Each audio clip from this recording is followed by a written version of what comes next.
Hello, gunfighters, and welcome to Gunfighter Life, the podcast where we talk about gunfighting and gun-related stuff the right way with God at the center. So I think I'm going to forego the lengthy bio.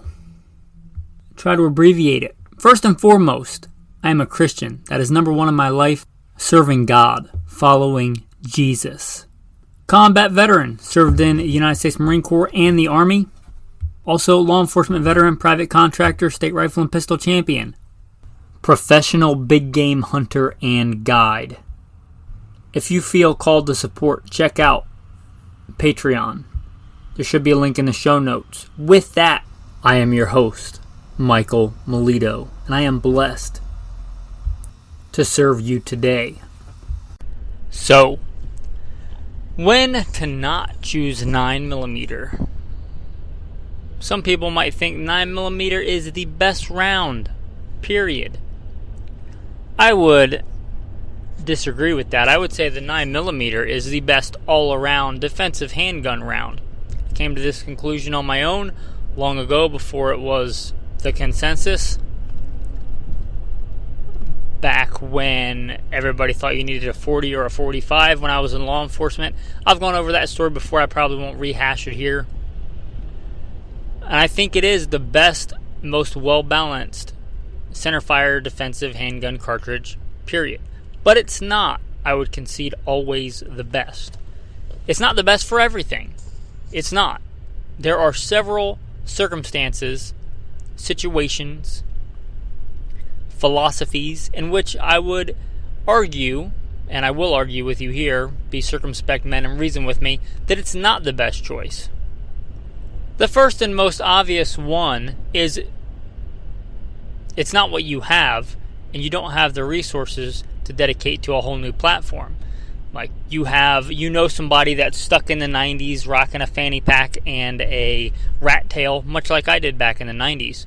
But they still have this thing that 40 is the best round ever, and you listen to them and you bought a 40. And that's what you have for now. I would submit you're better off keeping that and buying ammo for it and training with that than trying to get something else and not having the time or money in which to shoot it. So that'd be the first one. You just have something else and you cannot afford something different. That would be a pretty obvious answer. But that's kind of a cop-out. That's not really what I'm talking about. Let's talk about like some legitimate uses where you would want something other than the 9mm. A big one, revolvers. Revolvers have a lot of advantages. They have a lot of advantages in CQB. They have a lot of advantages just close quarters wise. They have advantages in that they don't need a certain amount of power, either positive or negative, to cycle the action.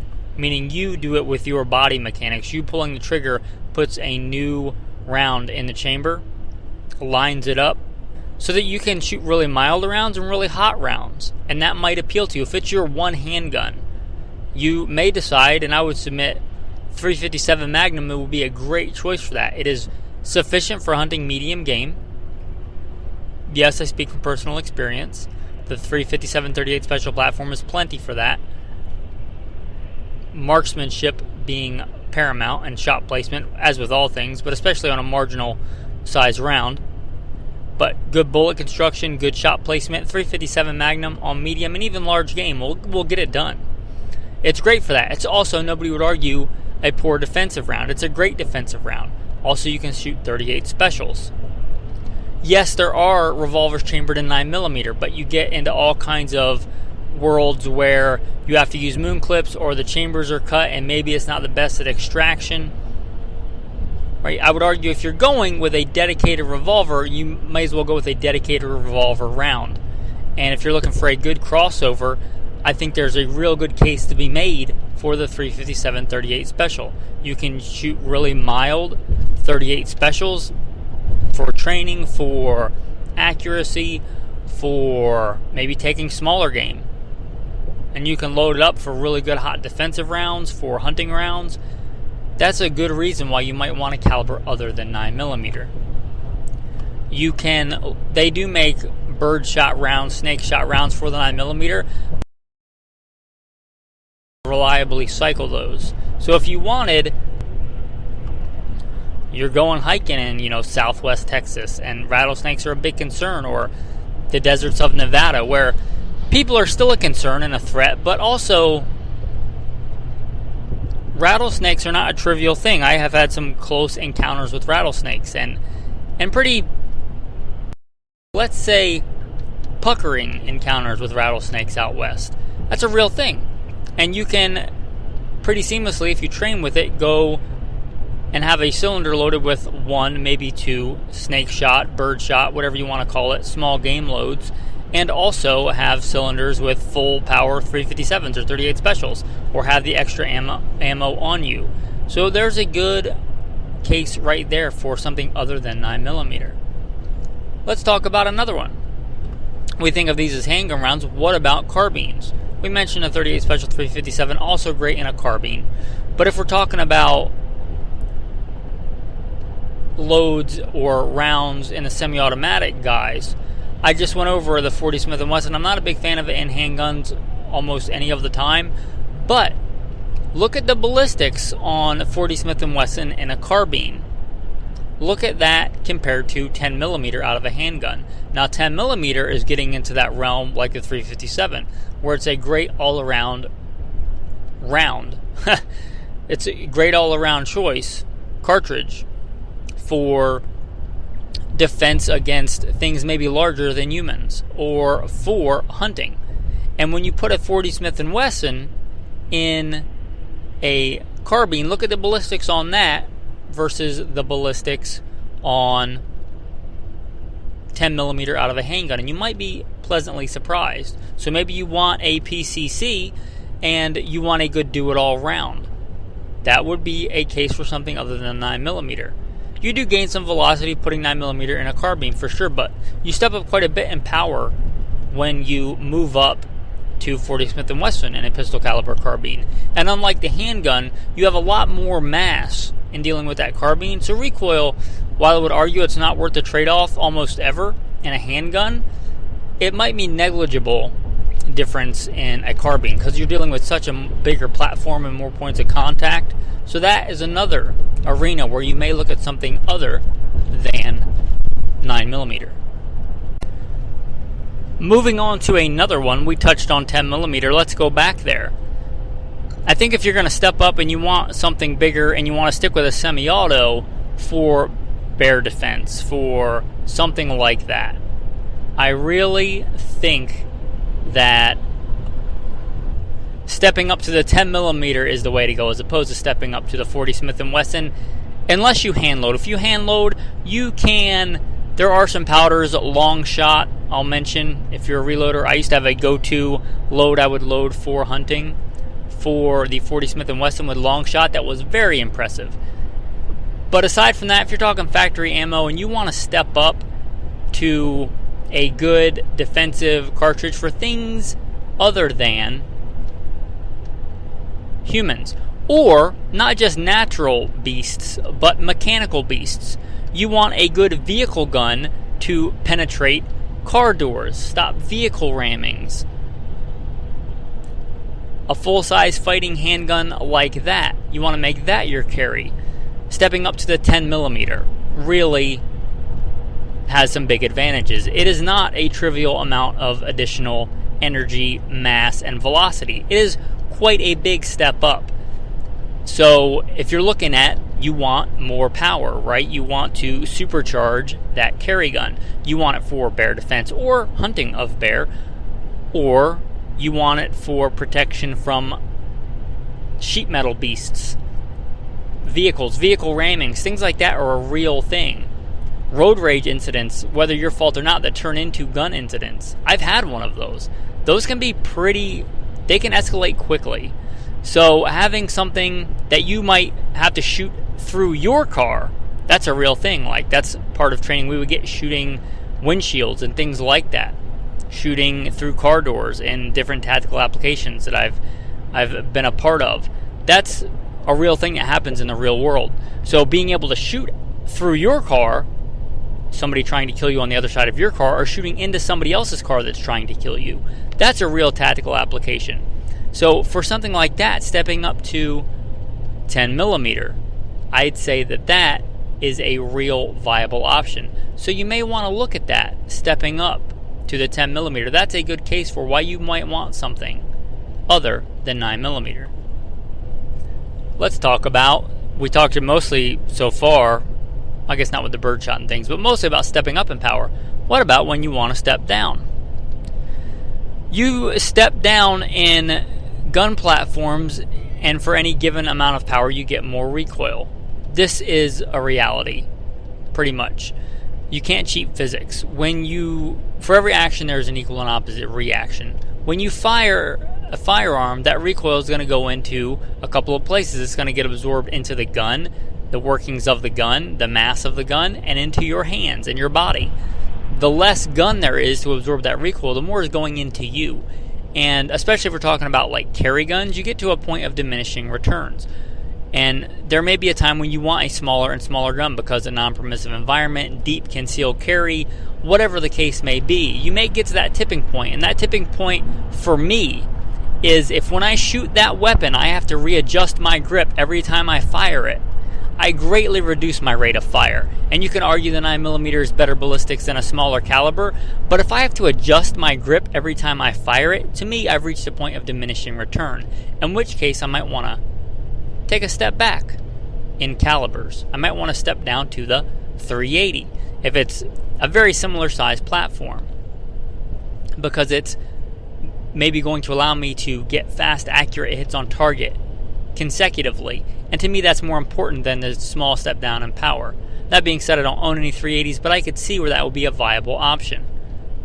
Even stepping down even further to a super subcompact, you may get to the point where those 380s are pretty snappy. You might want to step down to a 22. Am I telling you that 22 is the best caliber for self-defense? No. I am telling you it can kill people, and it can kill a lot of other things too. So if your choice is a gun that you can get fast, accurate hits on target with that's small and subcompact, whether that be 22 long rifle, 22 Magnum, or a 380 that's snappy and you flinch when you shoot it and you have to readjust your grip no matter how crushing of a grip you put on it every time you shoot, you might look at a caliber other than 9mm. You might step down to 380, 32 auto. I don't really see much of a benefit to 25 auto unless you just make the argument that it's more reliable than a rimfire, because I think 22 is probably better in a lot of respects. But that said, there may come a point where you decide 9mm for the platform that I'm shooting is not worth the trade-off. So that's a real viable option. I would rather have somebody with, what's that really cool new carry gun, the Ruger LCP and 22 long rifle that came out. They're a handy little gun. And a gun that small, I can see a real case for choosing that. In fact, if you offered me one or the other, I would certainly take that in 22 long rifle over 380. Ruger LCPs and 380s, they're very snappy, and having to adjust your grip every time is kind of annoying. Being able to get quick hits on target consecutively with that 22 long rifle, I think the trade-off is worth it there. And a gun like that I could see, or if you want to carry a gun like that, I could see a real viable option. Do they make guns that small or very similar in 9mm? Yes. But again, are you able to shoot them without having to adjust your grip? Or what's your shot recovery time? And if you don't know, get a split timer. If you're spending money on guns and getting new guns and this thing and that thing, get a shot timer. I'm not talking about the free app on your phone. Those are marginal at best. And then you drop your phone in training and you break your phone, you're probably out and worse off than if you had just spent a little bit of money on a legit shot timer. But know what your recovery times are. Would you rather have, 0.3 splits with a 22 or almost a second splits because you have to adjust your grip every time you shoot that subcompact 9mm? There's more to guns than just what's just on paper. It's 9mm and it holds 12 rounds and it's super subcompact. Yeah, but if you can't shoot it well, the other stuff is less important. So there's a real solid case for something other than 9mm. For a training handgun, I'll give you a real world example for myself. I often train in a similar platform in training with a 22 to my centerfire handgun.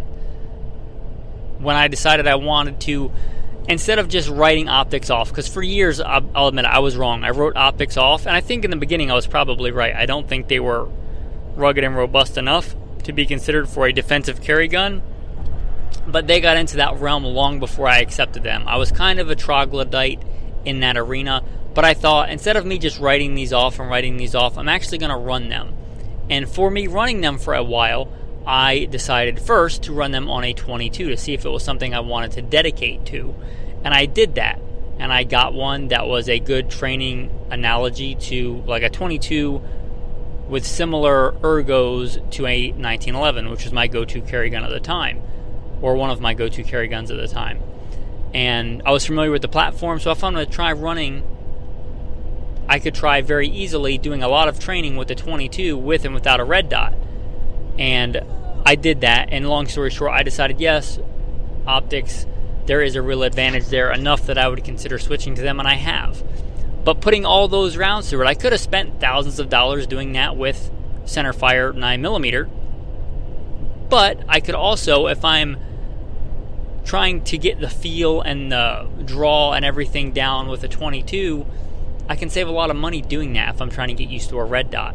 So that's a real good case for something other than 9mm. Now, I still want to train with my carry gun, with my centerfire 9mm defensive gun, but again, if I'm just practicing the draw and picking up the dot, I can do a lot of that and save a lot of money with 22 long rifle. Also, if, let's say, you live in an area where you can't legally conceal carry, like the odds of you getting a concealed carry permit are like the odds of you finding a $100 bill next time you walk into Walmart just laying in the parking lot. You probably should turn it in anyway and see if anybody has lost it. But you get what I'm saying. The odds on that are not very high. There are certain places where you might live, Los Angeles County or New Jersey or Massachusetts, where you're just probably not going to get. I'm still saying you probably should try, but the likelihood of you being able to get a concealed carry weapon is negligible. So for your home defense gun, I would argue there's a lot better choices than a handgun. And people might disagree with that, but if somebody's breaking into my house and you give me a choice of a bunch of different weapons, any handgun that I own is going to be very, very low on that list. So you can't have it on you, right? You can't have it loaded in a vehicle in a lot of these places. So a shotgun's a better choice in almost all those arenas. But you want to be familiar with a handgun, be safe with a handgun, be well acquainted with handgun use. There's a good argument to be made there for a 22 revolver, a 22, Ruger Mark IV, and whatever guise you want it in. Because you still want to own a handgun, you still want to be familiar with how they work, and shooting a handgun is quite a bit different than shooting a long gun. You still want to have familiarity with it, but you can't carry it for defense. You're not going to be able to use it for defense. If somebody's coming into your house, or if you have to go for a truck gun, you might as well go for a shotgun. So there's a real argument there to be made for something other than 9mm. All right, a few more. When not to choose 9mm. Power to weight ratio. I would argue 9mm is a great power to weight ratio round. However, let's say you're hiking the Arizona Trail. If you don't know, the Arizona Trail is basically a really long trail that goes from the bottom to the top of Arizona. It's really long. A lot of open country there. Also, there's, quite a bit of border activity, let's just call it that. I don't know how else to put that. You know what I'm talking about. Border activity down there. You decided you want to hike the Arizona Trail. Your object is to cover as much ground as possible. You want a super lightweight option. You want to be able to carry ammo with you because, if you're used to being east of the Mississippi, you may never be more than 50 miles from a store. But if you're in the deserts of Arizona, you could be hundreds of miles from anything. So the ammo you have is going to be the ammo you have, right? And if you're doing long through hikes, that is what it is. And you want firepower, and there's open country, and you want to be able to carry a substantial amount of ammo without it weighing you down. If you've never done really long hiking operations with a pack, ounces add up. Ounces equal pounds, pounds equal pain. It's a pretty common saying.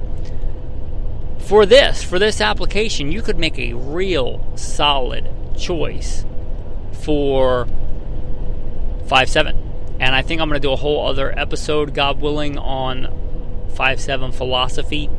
Just philosophizing.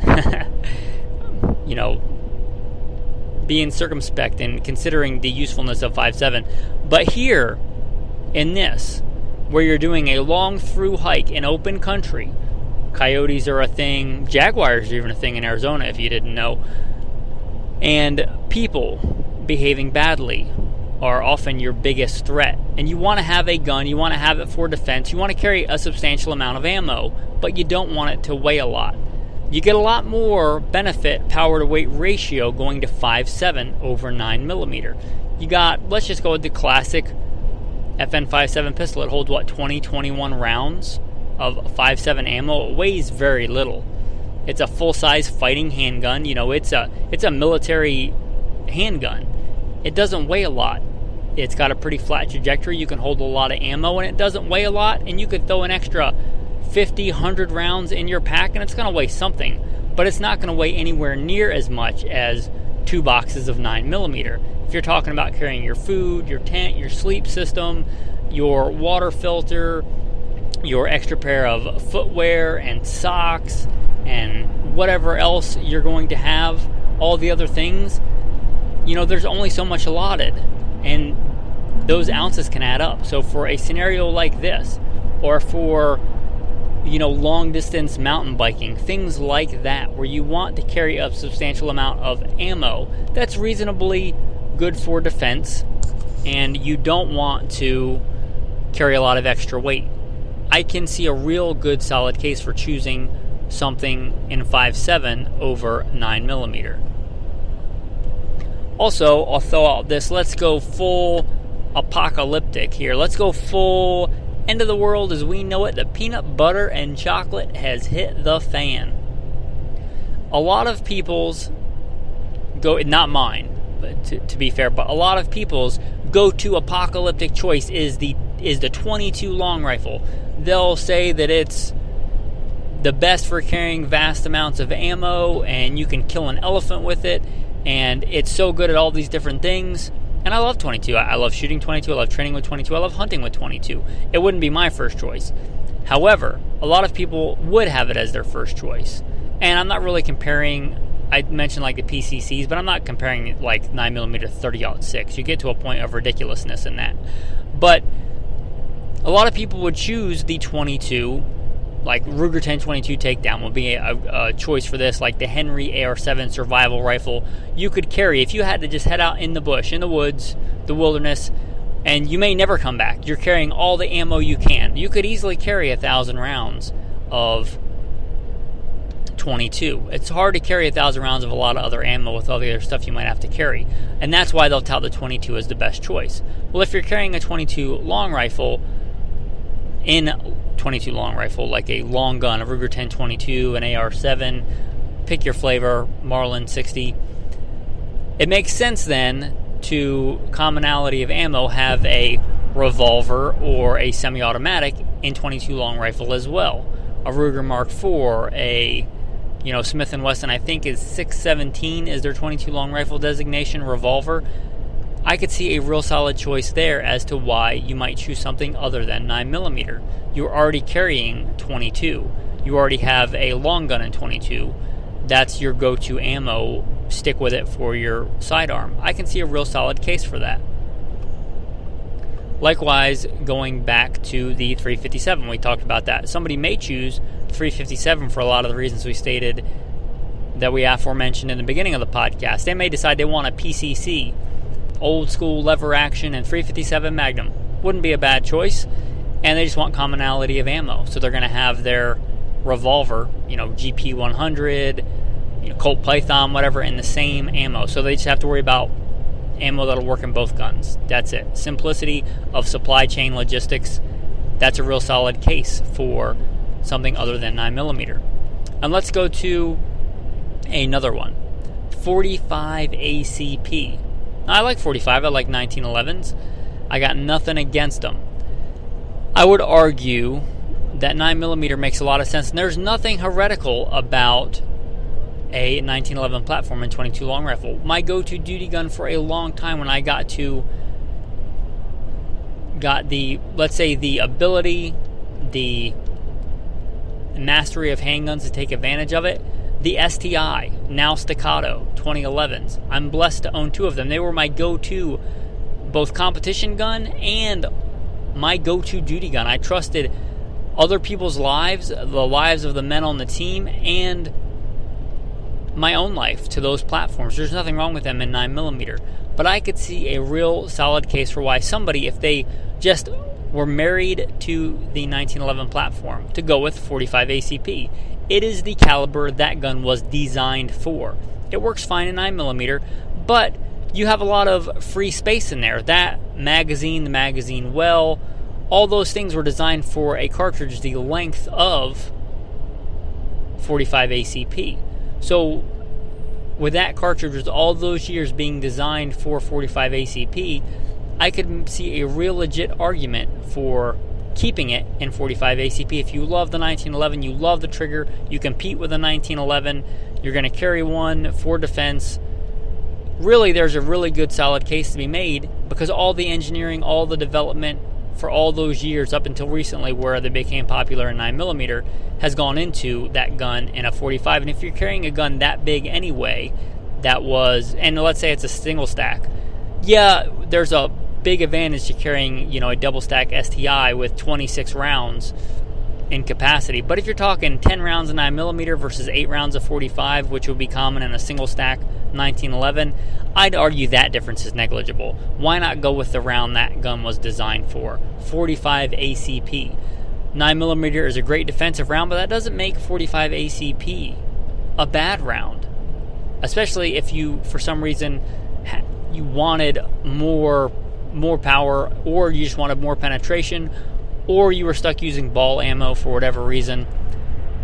And mostly because that gun was designed for that round, and it just makes a lot of sense to have that gun, if that's your go-to gun, in the 45 ACP. So those are some reasons. Now let me put a bow on this. Let me wrap this up by saying I came up with a lot of scenarios why to choose something other than 9mm, and you may be able to think of more. That said, I still think that the 9mm, for the vast majority of circumstances, situations, and people, is the best go-to choice for a defensive handgun caliber.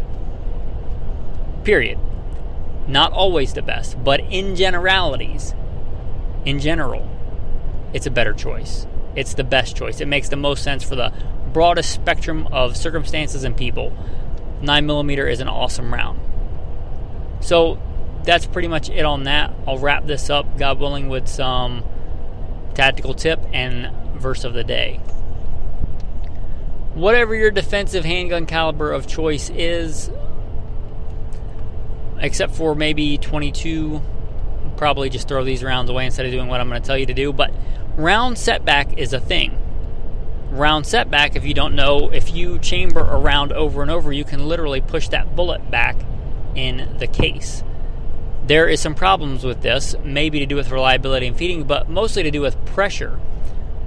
The pressure that the 9mm is designed to operate with is for a certain seating depth of that bullet. If you push that bullet back, you can greatly increase the pressure. You can increase it to a point of danger. So something that I will do is when I chamber my go-to round in my defensive handgun and I go and take it out. So we should all be dry firing, right? Did you dry fire today? Hopefully you did. When you go to dry fire and you take that round out, I will generally put a mark on it with a Sharpie back where the primer is. Once I've done that a couple of times, I will generally cycle that out of the top of the magazine and put it into the bottom of my backup magazine. For my EDC, I generally carry a full-size fighting handgun, and I'll carry a backup magazine. I'll put those rounds in the bottom of the backup magazine once I think that they're on that marginal side. I can't see any round setback. If I see round setback, I'll just throw that round out. But I'll cycle through those, and usually by the time you've gone through that, it's probably time to replace your carry ammo every year, every 6 months, depending on your climate anyway. But don't just keep, if you dry fire every day, and I really hope that you do, really pay attention to chambering that same round over and over and over again, day after day after day, week after week after week. Round setback is a real thing. It can really happen. So just keep an eye out for it, and that's what I do. So that's my tactical tip. you take that round out of your chamber, mark it with a Sharpie. I'm not telling you have to do it every time, but maybe every 2 or 3 times you've chambered that round, cycle that to the bottom of your spare magazine so that it's you still have it as defensive ammo, because defensive ammo is not cheap, but it still doesn't have any round setback, and you start on a fresh round. That's a practice that I would hearken you to at least consider and look at. Hopefully you enjoyed that episode, hearkening back to some of the older episodes, a mobile episode that was recorded. This is not. This is in the studio. This portion, I didn't want to miss out on a tactical verse of the day. You, therefore, must endure hardship as a good soldier of Jesus Christ. Now, as somebody who has been a soldier, one thing I can tell you is a soldier, especially a grunt, they're acquainted with hardship. I don't think anybody becomes a Marine or a soldier in the Army because they're looking for easy. Hopefully because they're looking for good. Likewise you. Jesus says, narrow is the gate and difficult is the way. It's not because it's easy, because it's right. Because it's the right thing. And the right things are often difficult to do. It doesn't make them not worth it. With that, men, thanks for listening and have a blessed day.